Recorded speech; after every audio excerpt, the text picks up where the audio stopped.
Bonjour, bienvenue dans ce tuto qui va vous présenter comment établir un tableur pour faire des devis. On va supposer maintenant que le devis est accepté. Donc une fois que le devis est accepté, il faut reprendre la FAO, mais cette façon affinée. On revient, on regarde vraiment les intersections, les paramètres machine, les approches, les retraits, parce qu'il faut une FAO qui puisse être utilisée à l'atelier. Dans un premier temps ici, la FAO prévisionnelle avait comme objectif de surtout fournir des temps réalistes, et puis de voir les difficultés d'usinage et les outillages spécifiques. La FAO qui est ici a pour objectif de sortir des pièces à l'atelier. Qu'est-ce qu'il y aura d'autre à faire une fois que la commande a été acceptée? Il y aura aussi le contrôle réception des outillages.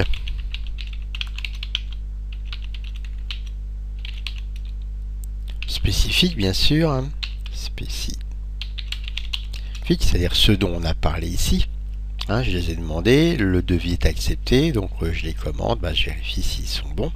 Si c'est des montages d'usinage ou des porte-pièces, il faudra vérifier leurs spécifications géométriques.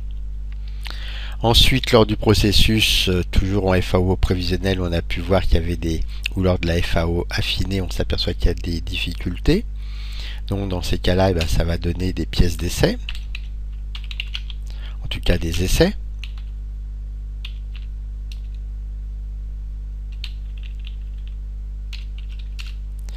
Voilà, des essais partiels ou complets pour valider le processus, le procédé retenu.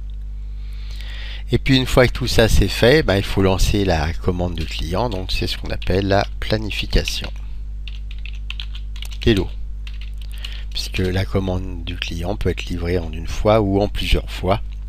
Lui-même peut avoir donné un échéancier pour étaler sa demande. Voilà, donc ça c'est à chaque commande. Un devis, et quand le devis est accepté, tout ça. Maintenant, on planifie les lots, donc on va avoir des lots. À chaque lot, on a à chaque lot, à chaque lancement. Donc à l'atelier, on appelle ça un lancement. Donc à chaque lancement, qu'est-ce qu'il faut? Il faut approvisionner la matière première.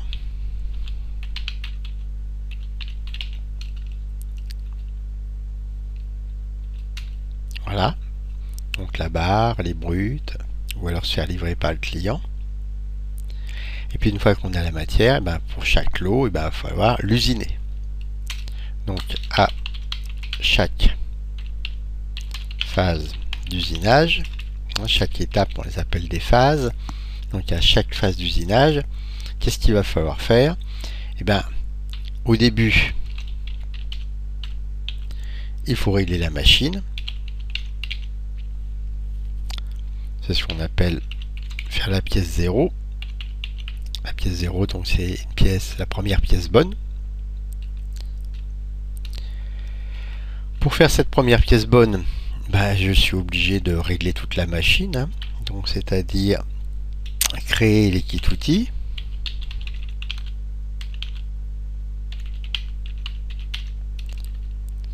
Voilà.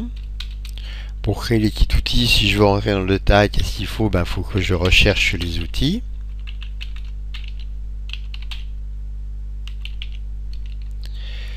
Ensuite, il faut que je les assemble. Souvent, il y a des... et que je les règle. Et puis, une fois qu'ils sont assemblés et réglés, il faut que je les mesure pour avoir leur jauge. Voilà. Et là, donc, j'ai bien ma création d'outils. Une fois que j'ai mes outils, je vais sur la machine. Donc, installation de la machine.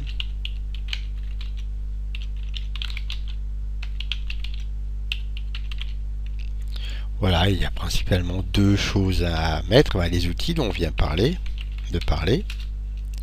Et puis, ici, on a parlé des porte-pièces.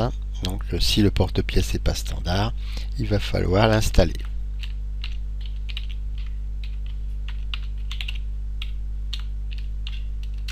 Voilà, ma machine est installée avec le kit outil que j'ai préparé. Donc maintenant, il faut que je fasse cette fameuse pièce 0. Donc ici, production. Là, on n'est plus dans les essais, on fait une pièce, il faut qu'elle sorte bonne. Donc et contrôle de préférence de la pièce 0.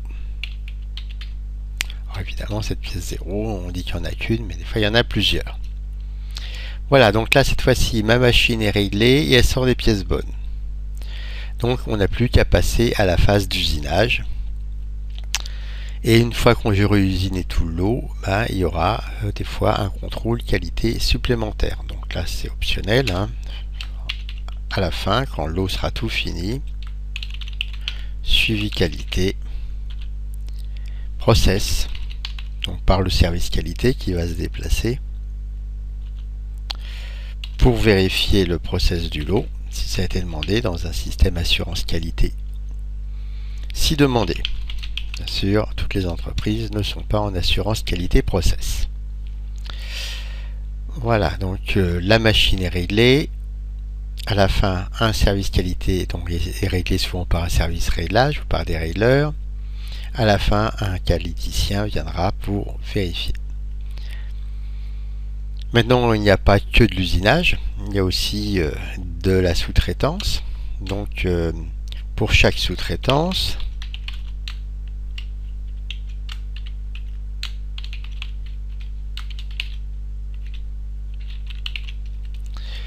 donc les sous-traitances, on avait vu, ça peut être du traitement thermique, de surface, du taillage, de la rectification, en gros tout ce que la société ne sait pas faire ou ne veut pas faire, et qui va être fait par un autre sous-traitant. Donc à chaque fois qu'il y a sous-traitance, il y a transfert du lot.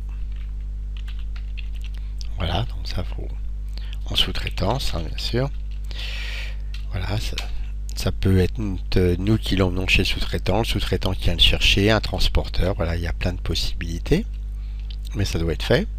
Et puis une fois que le sous-traitant a fait le travail, bien sûr, on vérifie.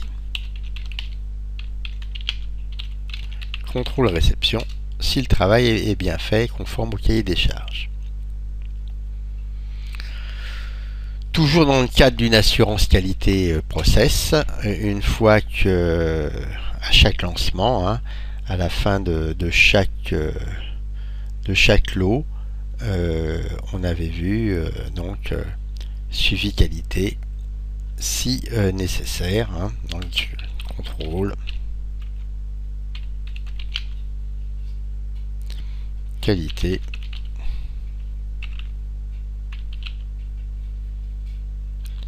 produit.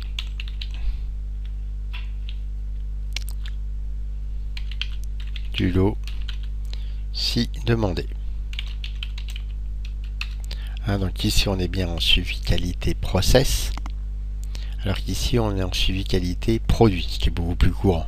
À la fin, quelle que soit la façon dont a été fait le lot, ici on suit comment il a été fait, ici quelle que soit la façon dont il a été fait, on contrôle. C'est le fameux par exemple, contrôle qualité sur MMT de certaines spécifs sur des pièces prises au hasard dans le lot ou du contrôle à 100%. Donc le lot a été contrôlé si c'est demandé, et bien sûr, dernière étape, on n'a plus qu'à l'envoyer chez le client.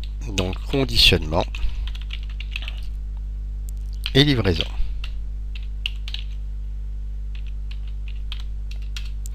Voilà, donc le conditionnement est plus ou moins simple. Dans l'aéronautique, les pièces sont emballées soigneusement avec du papier gras, du papier bulle. Dans d'autres, c'est tout simplement mis dans un bac et puis envoyé dans la camionnette. Voilà, en fonction du client et de ce qui a été demandé. Donc là, on est parti de la matière jusqu'à la pièce chez le client. Donc maintenant, il ne nous reste plus qu'à faire un zoom à chaque pièce.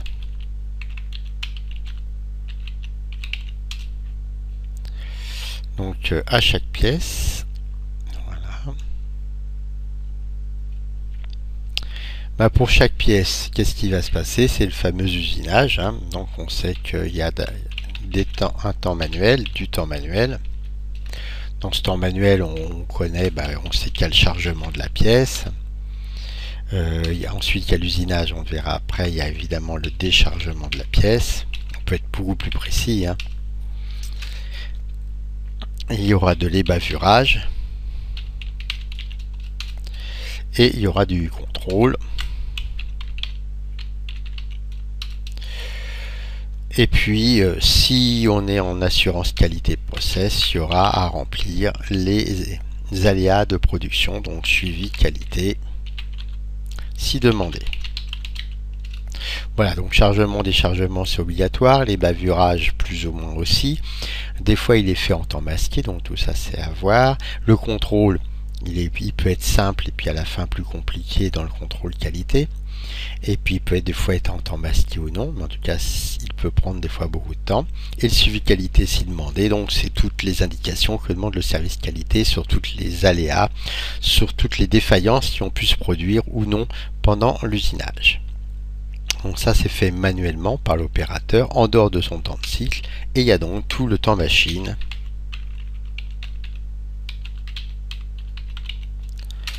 Voilà. Ou là aussi si on voulait être plus précis, on pourrait distinguer le temps où le copeau, où l'outil touche la matière et les déplacements dans le vide. Voilà, donc le temps manuel sont souvent notés TM, le temps machine est souvent noté TT, pour temps technologique. Et dans le temps manuel, donc on a plein de choses. Alors quand les bavurages ou le contrôle ou le suivi qualité sont cachés derrière le temps machine, on parle à ce moment-là de temps masqué noté TZ. Voilà. Donc voilà, on a fait le tour. Là, on a à peu près toutes les données. À chaque commande, on fait un devis. Et puis quand le devis est accepté, tout ça s'enchaîne. On planifie le lot. Quand le lot part, donc à chaque lancement, on part de l'hypothèse ici que un lot égale un lancement. On considère qu'un lot égale un lancement. Première étape, on fait un approvisionnement de la matière première. Après, on l'usine. À la fin, on la contrôle et on la livre. Et à chaque fois qu'on usine une pièce, on a bien sûr deux types de temps. Un temps manuel, avec tout ce que fait l'opérateur, et un temps machine. Voilà. Merci de votre attention.